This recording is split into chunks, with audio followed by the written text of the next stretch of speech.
It's the 150th annual running of the Wiscasset Derby, the run for the Black-Eyed Susans. The fifth leg of the Triple Crown. We go down to our main studio and host Irene Gonzalez. Thank you, Will. Today is the running of the Black-Eyed Susan, the fifth leg of the Triple Crown. Before we get into our historic race, let's talk about some of our past winners and some controversy over the years.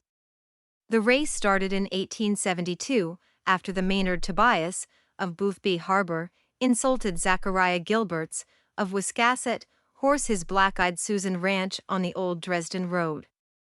The two decided to race 2 miles and the loser had to wear flowers from the local region. Gilbert chose his Black-Eyed Susans, while Tobias chose the dead horse arum lily, which has a smell so vile that it would make a rotting durian smell good on a hot summer day. It is described as rotting durian mixed with vinegar and boiled toad's urine left out to ferment in a kimchi bowl. We know how it ended.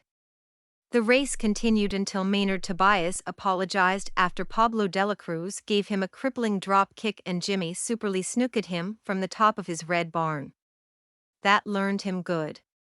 In 1959, a descendant of Tobias caused a cheating scandal after it was discovered he tried to give the horses in the races X-lax, but it backfired as the horses ran faster and the term, "I had to pee faster than a racehorse" was coined.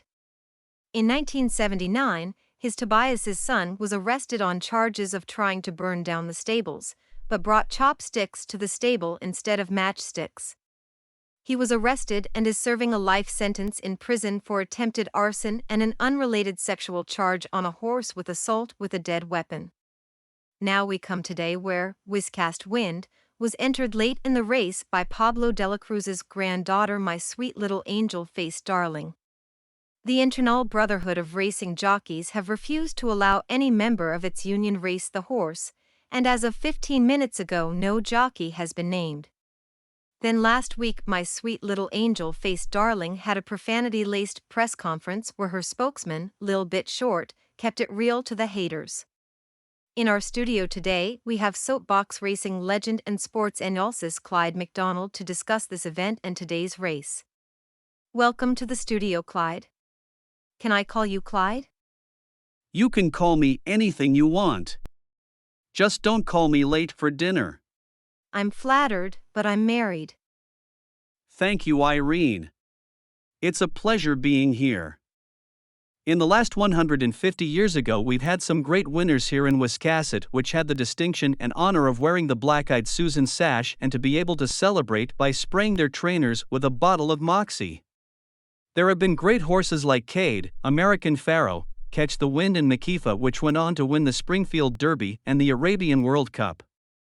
When Makifa won the Wiscasset Derby, it brought this race to the international spotlight. Since then, people from around the world, including Mil Mascaras, Crab Shack, the Insane Lobster Posse, and members of the Starland Vocal Band who sang the theme song of this race, Ride With Me, Black-Eyed Susan. This year, we have Ray Parker Jr. singing the theme song as the racers enter the pitch with their horses.